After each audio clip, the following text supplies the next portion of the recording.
Now, ABC is reporting this, and we believe that they're getting their information from people up on Capitol Hill, so maybe from Tillis himself. We know that Jeanine Pirro was meeting with Todd Blanche, the acting attorney general, and there would be no move to drop the case without the president's permission. And one had to think, oh, there's a text coming in, I guess, on X from Jeanine Pirro any minute now. We can see what she has to say about it. This is live news, guys. Yes, this is how it unfolds. This is live news, and she's saying a comprehensive report in short order. I'm confident the outcome will assist in resolving once and for all. They're going to ask the Inspector General for the Federal Reserve to scrutinize the building cost overruns. And she says that I expect a comprehensive report in short order and am confident the outcome will assist in resolving once and for all the questions that led this office to issue subpoenas. Accordingly, I have directed my office to close our investigation as the Inspector General undertakes this inquiry. Note well, however, that I will not hesitate to restart a criminal investigation should the facts warrant doing so.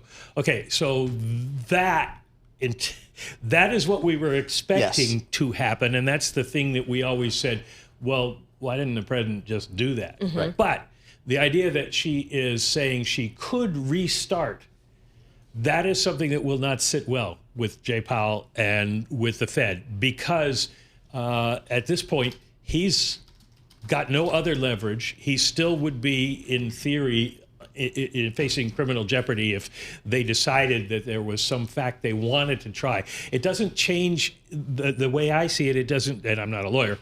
The way I see it, it doesn't change the situation for Powell, because they're still investigating what happened, and there was sort of no grounds that anybody could find for the charges or for the effort the first time. So they could still make something up out of the Inspector General's report, unless the Inspector General comes out on the first page and says, there's absolutely nothing wrong.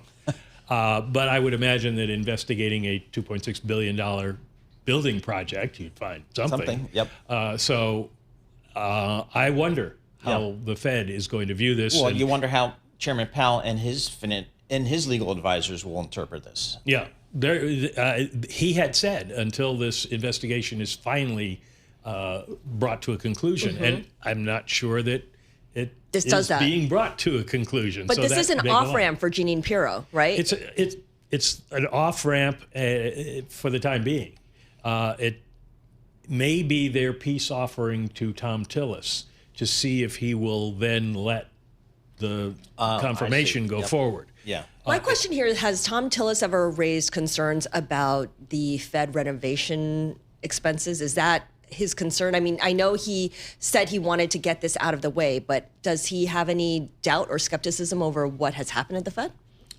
He doesn't seem to think that there's any problem. He mentioned that at the confirmation hearing for Kevin Warsh. 7 members of the banking committee came out and said they didn't think there was any particular problem with what had gone on. They didn't see any reason that they might end up needing to have a criminal proceeding against Jay Powell.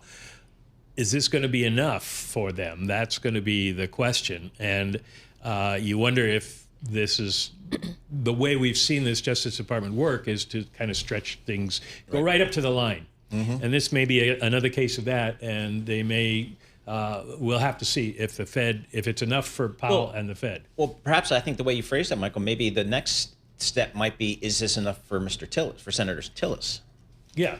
Well, there's 2 things here. One is who's going to be chairman of the Fed and when, which if Tillis is satisfied with this, then the committee can vote him out, can vote Warsh's nomination out, and then they have to get it to the floor. That could be done fairly quickly, although the time is a little tight. But the idea of whether Powell leaves the Fed or stays on as governor, even if Tillis agrees to let the vote go forward, that's still going to be an open question. And if we don't get anything out of the Fed, you know what I'm going to be asking next Wednesday.